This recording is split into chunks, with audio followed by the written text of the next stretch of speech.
Courtenay Johnson, producer of Safe Spaces, and some other guy who's hanging out with you. Right. Nice to have you on the podcast. Thank you. We're rolling? I'm kidding. It's Dan Schechter. He's back after 3,000 episodes. Classic. So good to have him back. 3,000?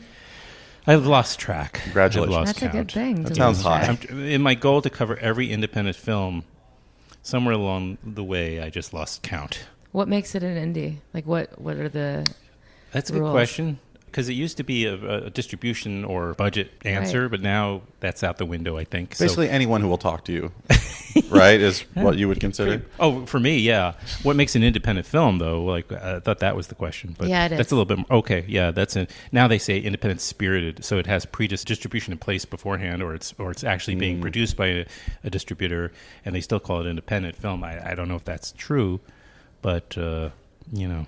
Let's keep turning the tables on you. What was your favorite interview that you've ever done? Just real quick, for a real question. Dan Schechter after supporting characters. No. Real quick. You don't have to go into Good the interview, answer. but Okay. what jumps in your mind? First person or persons? One of my favorites that comes to mind is I have to now wake up after the fog. I think Michael Moore just the other day was one of my favorites because he was like somebody who I always wanted on the podcast, and it went so well. My frustration is like when I do phoners now, I try to get them to record their voice with their phone or something and send me the audio. And then when I sync it together, it sounds like we're in the same room, so it sounds really good as opposed to like hearing the phone. Somebody on a speakerphone, which really is frustrating for listeners, I think. So that was frustrating because he was ended up being in his car and we couldn't record it. So he was in Michigan and I was in New York. But the conversation itself was literally just outstanding. It felt so easy and we gelled, we clicked really well. Yeah. So when that happens, that's great. And I did a panel with him yesterday. We should make it clear, we're at the Traverse City Film Festival, which is Michael Moore's film festival right now, and I did a politics panel with him, and it was fun to spar a little bit. It was cool. Oh, you did? Well, I also just wanted some FaceTime with him because one of the reasons. What was the panel, though? I mean, what was the nature of the theme? Well, this will segue into our movie, but I think it was something like filmmaking and the 2020 election. Oh. And I remember seeing the panel being like, why wasn't I asked to do that? Because that's to me entirely what Safe Spaces is about, which is, you make a movie, you want to try to not find a lane that everybody else is doing. And I think what I notice teaching or what I notice on Twitter or what I see in the culture is, okay, of course there's conservatives and liberals going at each other, but what terrifies me most is liberals and liberals going at each other, and we're tearing each other down while their power is building and they're getting Supreme Court justices and Donald Trump. And the movie is trying to demonstrate a way that maybe we can that's interesting. Open each other's minds a little bit without demonizing each other. Yeah, and then maybe a more subtle message is to not do exactly what you said, which is not for liberals to kind of get out of each other's way. We have bigger problems and challenges to Trump's the problem, not us. Not each other. Well, the people that voted for Trump. Right. Yeah, but there's no version of Trump is just a wart on the face or the butt of these people that actually, and then even on a more existential level, you could say, well, they did something very desperate. So I understand the mind frame of even why I don't agree with it, but I understand why you might have voted for him at that particular time. Absolutely. But now to continue to stand behind him, that I don't get and I don't support. Whatever. It's been too many days of talking about Trump. Well, just forget Trump. I don't want to talk about him. That's not what I'm talking about. Your film. You wanted to stop. I have to stop. I'm going crazy. Okay, you watch CNN way too much. But especially this movie is just ignoring that entirely. Yes, but that leads to Trump without question, and I want to talk more about that later. But your deals with the hashtags a lot. Yeah. Though. But there's no version of what you said where we just all get on the same page and vote for Joe Biden, whoever's going to end up being the nominee. We unfortunately have to acknowledge the feelings of others, and the movie tries to advocate for a way to do that without, kind of handicapping ourselves going into a 2020 election. Safe Spaces is the movie we're talking about, and it premiered at a little festival in New York City. Didn't it not have its world premiere at Tribeca? Tribeca Film Festival, one of my favorite places. Festival. Yeah. And I saw it, I'll just say, at the Lighthouse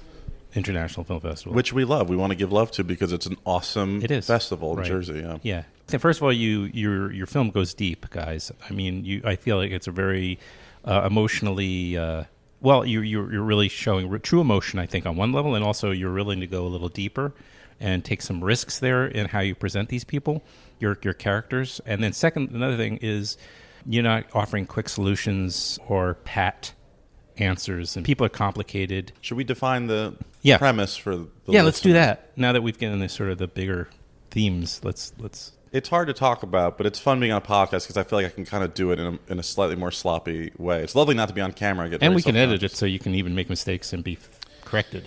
Justin Long is the lead of the movie. He's playing some version of me, but it always gets a bit more fictionalized.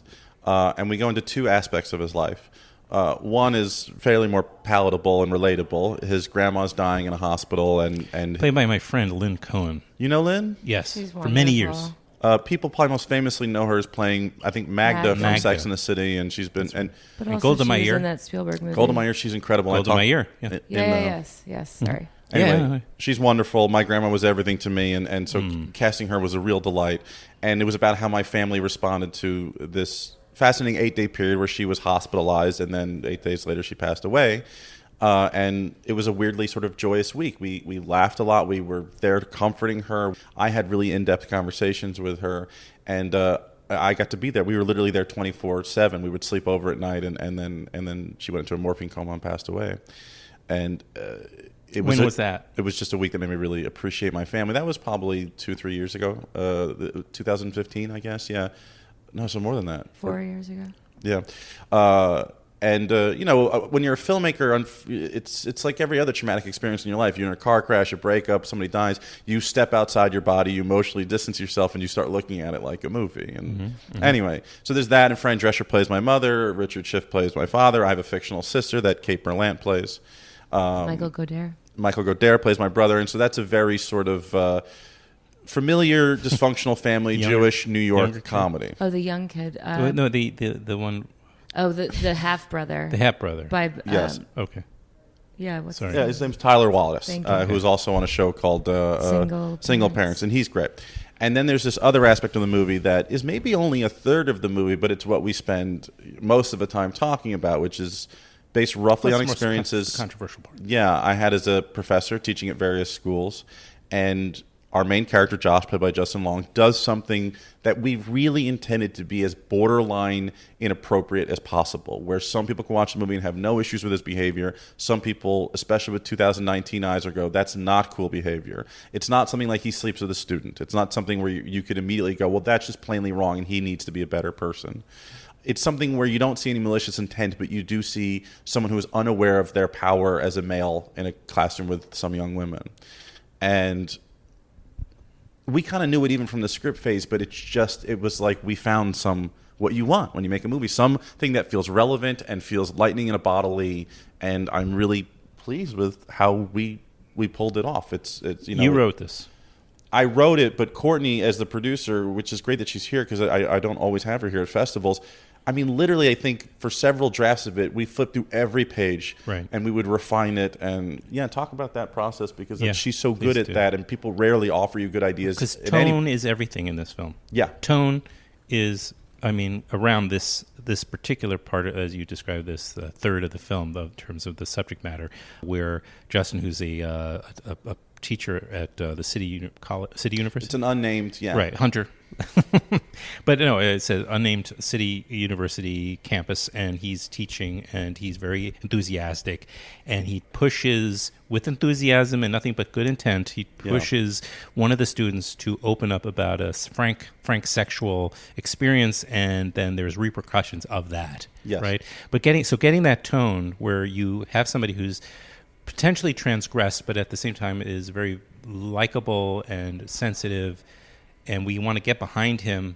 All these things, the tone is so crucial.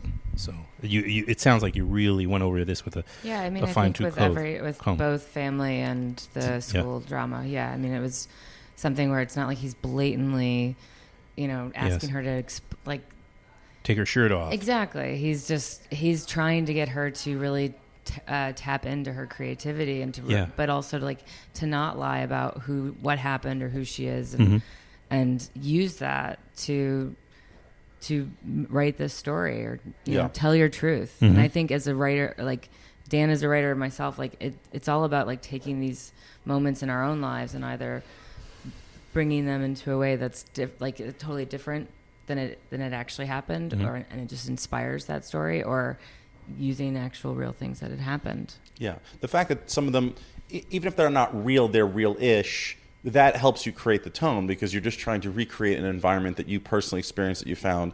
And then, of course, you're going to tune up comedy and drama to where it suits your purposes in a film. But it's interesting. You said yesterday to me in person, and then you said earlier in this podcast, you said you keep using words like deep, and so somehow this felt more authentic to you than my previous and more work mature, more. It's because of me. Yeah. I'm just kidding. I'm joking. We'll go with that answer. That certainly was a huge help. I think age and experience is a huge help.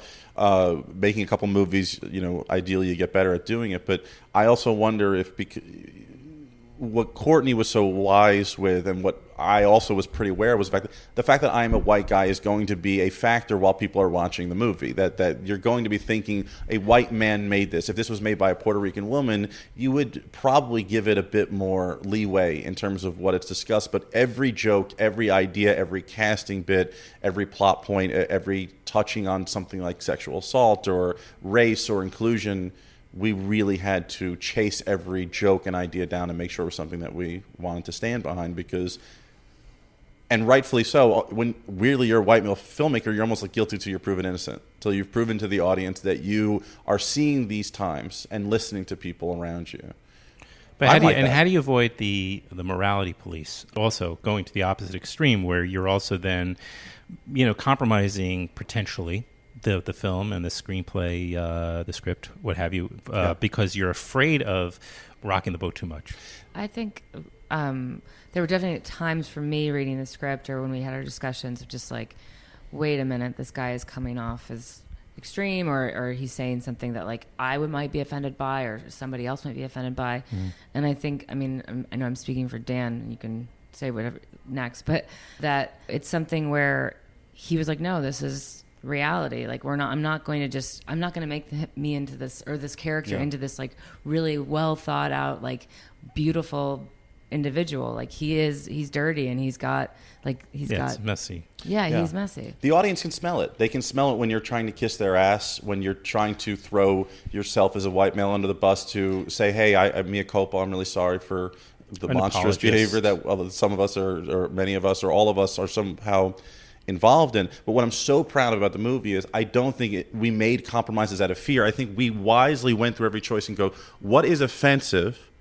Let's get rid of that. And then what is something that we are worried other people might find offensive even though it is not, and we kept that stuff in.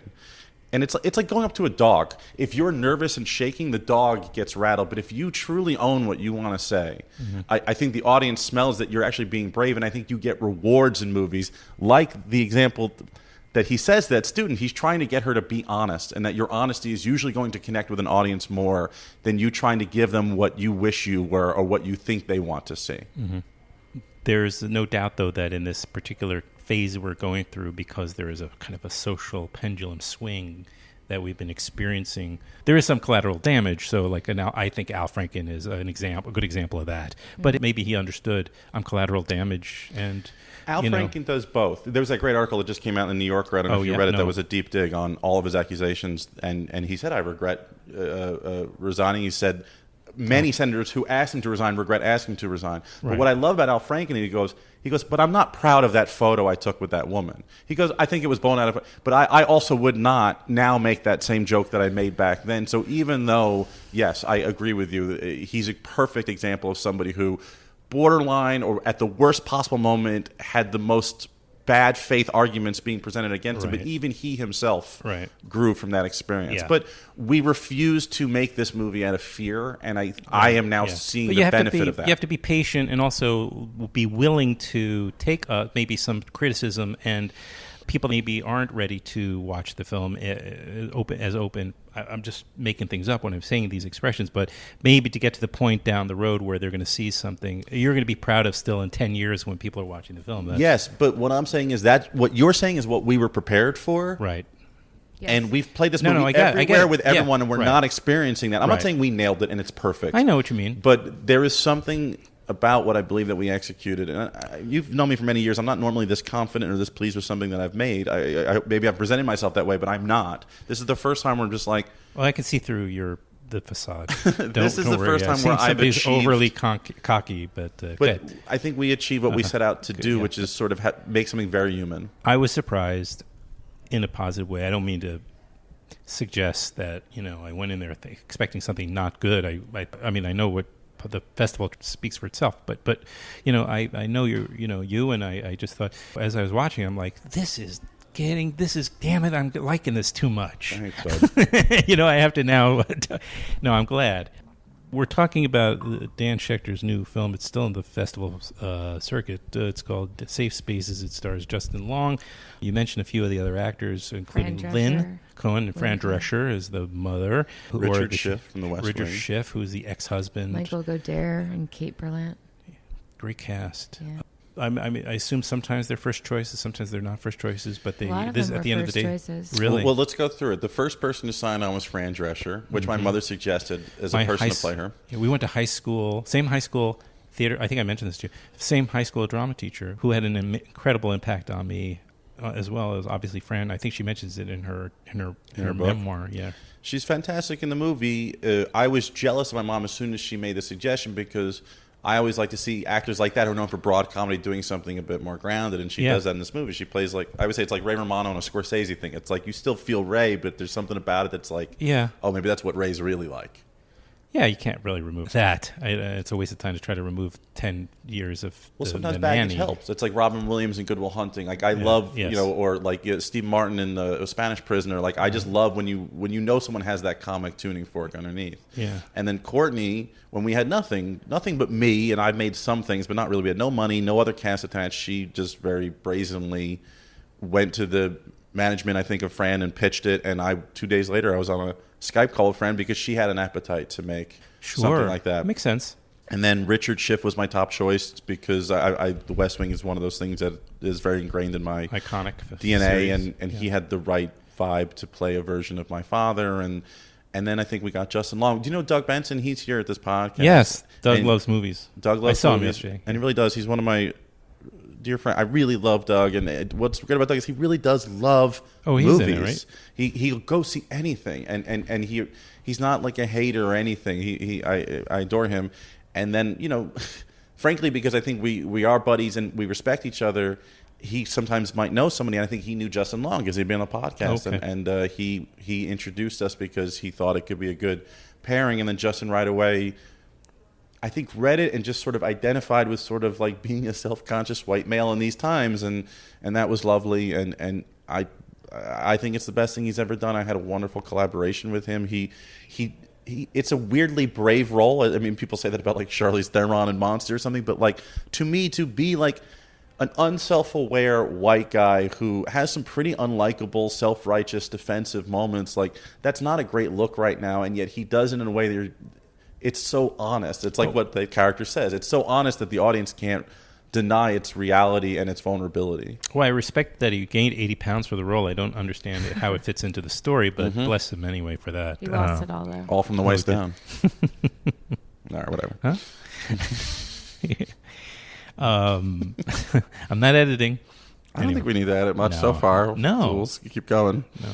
So you were at Tribeca with it. Where else? Because I keep running in. Oh, we did Lighthouse with you. We played Montclair. We played Greenwich. We're going to go to Rome, Italy with it. I'm excited about. We're going to go to Sidewalk in Birmingham coming up, Fort Lauderdale. Yeah. Santa Are you going to go to Sidewalk? A later month. No, I think I have to limit my travel. I'm very excited when I see you at these things, Adam. My life is beginning, as a parent, is starting to get more flexibility because my son, who's 15, like in summer camp right now, so I'm able to do something like this. My ex-wife is an actor, so she's gone for months at a time, so I can't. Sometimes that will limit what I can do because I'll be with my kid. I'm not going to just run off to a film festival without him. So if I can take him, that's an option I have. So that's why you may see me more frequently as he gets older and older. Okay, good to know. And how many features is this now? This is my fourth feature that I've directed, fifth that I've written that were produced, and. By the way, I should have mentioned my kid's mom is in a series with Jennifer Aniston. You're a star of your last film. A new series called The Morning Show. It's going to be on the first Apple TV. That's great series. She'll confirm what I tell you now, that Jennifer Aniston is a pleasure to work with. She's listening. Your ex-wife or Jennifer Aniston? No, either or. Yeah, okay. I'm assuming neither. I suspect neither as well. Me too. Yeah. And so you're going to go. What's in Rome? What's the festival in Rome? Rome. Rome Film Festival. Rome Riff.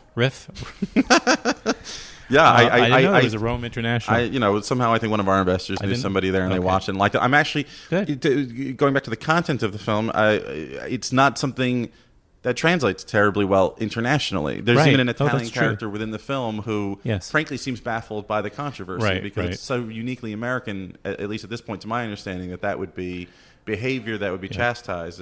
So I wonder if Rome will see it and go, God, what awful, ridiculous prudes these Americans have become. I really don't know. Or if they'll find it interesting because it's another country, or if they are starting to have their own Me Too revolution stuff. I'll be very curious to see how it wonder, plays. too, because when I first went to Rome in early 90s or something, I just remember it was still men would pinch women. I lived there a couple of times, and I mean, I remember getting like a fake engagement ring and wearing it around because I was, early 20s, blonde, long hair, and just men irresistible. A lot of things, and just being like, no, like leave me alone. Yeah, but I mean that was early 2000s. I would like to think that's not changed that long ago. A little bit, but I don't think so. Maybe I don't know. If you're in Rome and you're listening, call in. Yeah, defend yourself. What's nice about the family stuff is, it's like caveman universal. You know what I mean? It's like here's this circle of life where the young people now take care of the old and help them, pass on or something like that. Yeah, I would believe no matter where you are on the planet, family stuff will that totally will resonate anywhere. Yeah. Mm-hmm. Do you have like a plan for how long you're going to continue to show it in festivals, or is that no? I think November we're going to wrap it up. Okay. As you know, these things are addictive and can go on forever. But I think we're going to give ourselves 6 months, and that feels fun. And then the movie I think will be out in November, December on demand, and in like 15 cities as I understand it, and then probably like on a Netflix or Amazon near you come spring 2020. So you have a distributor and you can announce that? Or? Yes, I can't announce who yet, but yes. But you have a distributor. Yes. Very good. It's called Safe Spaces, and Justin Long and Fran Drescher and Robert Schiff and Lynn Cohen, who I like to mention when I can, and a bunch of other very fine actors. Thank you, Dan. Thank you, Courtenay, very much. It's been a pleasure. And Dan, we'll see, I'm sure, have you back on with your 5th feature. Thanks, Buckaroo. I appreciate it. Thank you.